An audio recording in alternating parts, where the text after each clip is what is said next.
ಎಕ್ಸ್ನೆಸ್ related ಒಂದು ತುಂಬಾ important news ಇದೆ. ನಿಮ್ಗೆ ಎಲ್ರಿಗೂ ಮೇಲ್ ಬಂದಿರುತ್ತೆ, ಎಕ್ಸ್ನೆಸ್ ಅಲ್ಲಿ ಇನ್ ಮುಂದೆ ಅಕೌಂಟ್ ಕ್ರಿಯೇಟ್ ಮಾಡ್ಲಿಕ್ಕೆ ಬರಲ್ಲ ಅಂತ. ಸೊ ತುಂಬಾ ಜನ ಏನೋ ಫೇಕ್ ನ್ಯೂಸ್ ಹರಡ್ತಾ ಇದಾರೆ. ಸೊ ಏನಪ್ಪಾ ಅಂದ್ರೆ ಇನ್ ಮುಂದೆ ಎಕ್ಸ್ನೆಸ್ ಇಂಡಿಯಾದಲ್ಲಿ ಬ್ಯಾನ್ ಆಗುತ್ತೆ, ಎಕ್ಸ್ನೆಸ್ ಅಲ್ಲಿ ವಿಡ್ರಾ ಮಾಡ್ಲಿಕ್ಕೆ ಬರಲ್ಲ, ಡೆಪಾಸಿಟ್ ಮಾಡ್ಲಿಕ್ಕೆ ಬರಲ್ಲ.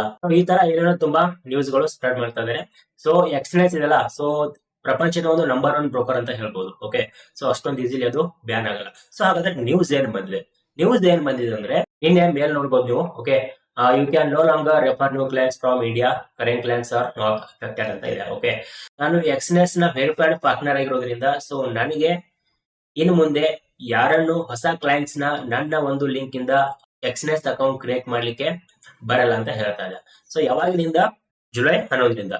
ಸೊ ಜುಲೈ 11ರಿಂದ ನನ್ನ ಲಿಂಕ್ ಇಂದ ಮಾತ್ರ ಅಲ್ಲ, ಸೊ ಓವರ್ ಆಲ್ ಇಂಡಿಯಾದಲ್ಲಿ. ಓಕೆ, ಸೊ ಅವ್ರು ಏನೋ ಹೊಸದಾಗಿ ಒಂದು ರೂಲ್ಸ್ ಅಂಡ್ ರೆಗ್ಯುಲೇಷನ್ ಏನೋ ಮಾಡ್ತಾ ಇರಬಹುದು. ಲಾಸ್ಟ್ ಟೈಮ್ ಅಫಿಲಿಯೇಟ್ ಮಾರ್ಕೆಟ್ ನ ಸ್ಟಾಪ್ ಮಾಡಿದ್ರು. ಸೊ ಇವಾಗ ಪಾರ್ಟ್ನರ್ ಗಳ ಲಿಂಕ್ ಅನ್ನು ಕೂಡ ಬ್ಯಾನ್ ಮಾಡಿದೆ. ಅದ್ರ ಜೊತೆ ಇಂಡಿಯಾದಲ್ಲಿ ಹೊಸ ಇಂಡಿವಿಜುವಲ್ ಅಕೌಂಟ್ ನ ಕ್ರಿಯೇಟ್ ಮಾಡಲಿಕ್ಕೆ ಬರಲ್ಲ ಅಂತ ಹೇಳ್ತಾ ಇದ್ದಾರೆ. ಸೊ ಹಾಗಾದ್ರೆ ಇದು ನೆಕ್ಸ್ಟ್ ಯಾವಾಗ ಓಪನ್ ಆಗ್ಬೋದು? ಸೊ ಈಗ ಲಾಸ್ಟ್ ಅಫಿಲಿಯೇಟ್ ಮಾರ್ಕೆಟಿಂಗ್ ಸ್ಟಾಪ್ ಮಾಡಿದ್ರು, ಅದ್ರ ಬಗ್ಗೆ ಇನ್ನೂ ಅಪ್ಡೇಟ್ ಬಂದಿಲ್ಲ, ಇನ್ನು ಅದು ಓಪನ್ ಆಗಿಲ್ಲ. ಸೊ ಇವಾಗ ಇಂಡಿಯಾದಲ್ಲಿ ಹೊಸ ಅಕೌಂಟ್ ಕ್ರಿಯೇಟ್ ಮಾಡ್ಲಿಕ್ಕೆ ಬರಲ್ಲ ಅಂತ ಹೇಳ್ತಾ ಇದ್ದಾರೆ. ಇದು ನೆಕ್ಸ್ಟ್ 1 ತಿಂಗಳು ಆಗ್ಬೋದು, 2 ತಿಂಗಳು ಆಗ್ಬೋದು, 3 ತಿಂಗಳು ಆಗ್ಬೋದು. ಸೊ ವರ್ಕ್ ನಲ್ಲಿ ಓಪನ್ ಆಗಿ ಆಗುತ್ತೆ. ಯಾಕಂದ್ರೆ ಸೊ ಎಕ್ಸ್ನೆಸ್ ಇದೆಯಲ್ಲ, ಇದೊಂದು ಗ್ಲೋಬಲಿ ನಂಬರ್ 1 ಬ್ರೋಕರ್ ಅಂತ ಹೇಳ್ಬೋದು. ಸೊ ಹಾಗಾಗಿ ಅಷ್ಟೊಂದು ಈಸಿಲಿ ಇಂಡಿಯಾದಲ್ಲಿ ಇದನ್ನ ಬ್ಯಾನ್ ಮಾಡಲ್ಲ. ಓಕೆ, ಸೊ ಇವತ್ತೆಲ್ಲ ನಾಳೆ ಅದು ಓಪನ್ ಆಗಿ ಆಗುತ್ತೆ. ಸೊ ಇವಾಗ ನೀವು ಏನ್ ಮಾಡಬಹುದು ಅಂದ್ರೆ ಜುಲೈ 11 ಒಳಗಡೆ, ಅಂದ್ರೆ ಇವತ್ತು ಡೇಟು 9. ಸೊ ಇನ್ನು 2 ದಿನ ಟೈಮ್ ಇದೆ. ಈ 2 ದಿನ ನಿಮಗೆ ಗೋಲ್ಡನ್ ಅಪರ್ಚುನಿಟಿ ಇದೆ. ಸೊ ಈ 2 ದಿನದಲ್ಲಿ ನೀವೇನ್ ಮಾಡಬಹುದು? ಹೊಸ ಅಕೌಂಟ್ ನ ಕ್ರಿಯೇಟ್ ಮಾಡಬಹುದು. ಡಿಸ್ಕ್ರಿಪ್ಷನ್ ಅಲ್ಲಿ ಲಿಂಕ್ ಹಾಕಿರ್ತೀನಿ. ಸೊ ಆ ಒಂದು ಲಿಂಕ್ ಇಂದ ಅಕೌಂಟ್ ಕ್ರಿಯೇಟ್ ಮಾಡಿ ನೀವು ಟ್ರೇಡ್ ಮಾಡಿ. ಆಸ್ ಇಟ್ ಇಸ್ ಹಿಂದೆ ಹೆಂಗ್ ಟ್ರೇಡ್ ಮಾಡಿದ್ರು ಮುಂದೆ ಕೂಡ ಹಂಗೆ ಟ್ರೇಡ್ ಮಾಡಬಹುದು.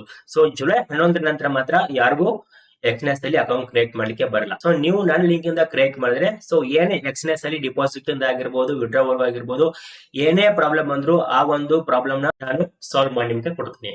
ಸೊ ನಿಮ್ಗೆ ಇದೊಂದು ಬೆನಿಫಿಟ್ ಇದೆ. ಸೊ ನನ್ನ ಲಿಂಕ್ ಇಂದ ಅಕೌಂಟ್ ಕ್ರಿಯೇಟ್ ಮಾಡಿದ್ರೆ ಮತ್ತೆ ನಾನು ವೇಪ್ ಗ್ರೂಪ್ ನೀವು ಜಾಯ್ನ್ ಆಗ್ಬೋದು. ಆಲ್ರೆಡಿ ಎಕ್ಸ್ನೆಸ್ ಅಕೌಂಟ್ ಇರೋರು, ಅಂದ್ರೆ ಓಲ್ಡ್ ಅಕೌಂಟ್ ಇರೋರು, ನೀವೇನು ಹೆದರೋ ಅವಶ್ಯಕತೆ ಇಲ್ಲ. ಸೊ ಆಸ್ ಇಟ್ ಇಸ್ ನಾವು ಹೆಂಗೆ ಟ್ರೇಡ್ ಮಾಡ್ತಿದ್ವಿ ಮೊದಲು, ಅದೇ ತರ ಮುಂದೆ ಕೂಡ ಟ್ರೇಡ್ ಮಾಡ್ತಾ ಹೋಗಬಹುದು.